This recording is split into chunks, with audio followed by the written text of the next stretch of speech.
Bring us the latest now on President Trump and Elon Musk's purge of the federal workforce. They celebrated their sweeping change to the government last night as thousands of IRS workers are fired in the middle of tax season. Chief White House correspondent Mary Bruce has the story. Good morning, Mary.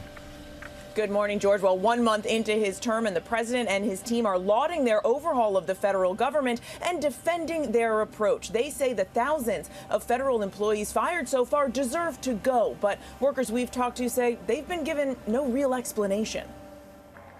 Overnight, President Trump celebrating his first month in office, touting his swift and sweeping policy changes. A few hundred more weeks like this and we're going to be in great shape. The president also praising Elon Musk and his team at DOGE for slashing federal agencies. Musk at a conservative conference in Washington, chainsaw in hand, boasting of his cuts as thousands of federal workers are now out of a job. This is the chainsaw for bureaucracy. Musk and the president now floating the idea of giving some of the money allegedly being saved by the DOGE team directly to the American people, without providing any details on how it would work. It's money that's taken away from things that are destructive to the country and from organizations that hate you to you. That's awesome. But direct payments would need congressional approval. Speaker Mike Johnson already throwing cold water on the idea. We have a giant deficit that we're contending with. I think we need to pay down the credit card, right? That's what I think we need to do.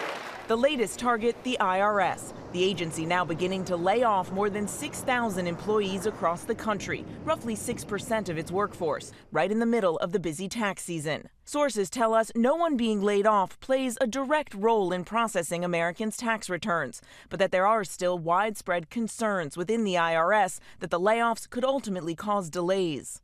In a letter this week, Senate Democrats warning of a catastrophic impact on the filing season and the ability of Americans to quickly get tax refunds and assistance filing their taxes this year. This is an attempt to undermine the efficiency of the IRS. IRS workers like Kia in Philadelphia informed by email. I was like the first person on my team that got the email, and I just broke down into tears. The administration insists, without providing evidence, that they are firing people for cause. But many of these fired workers who have only been on the job for less than 2 years say they've never even had a performance evaluation.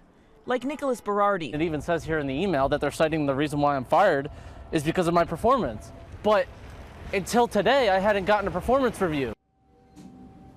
And this morning, the Washington Post is reporting that the president is preparing to take control of the U.S. Postal Service and dissolve its leadership. In the meantime, a federal judge has ruled that the Trump administration must restore funding to aid programs worldwide, finding the administration failed to comply with a previous order lifting the 90-day foreign aid freeze. Rebecca. All right, and a lot of those lawsuits to come. Mary, thank you.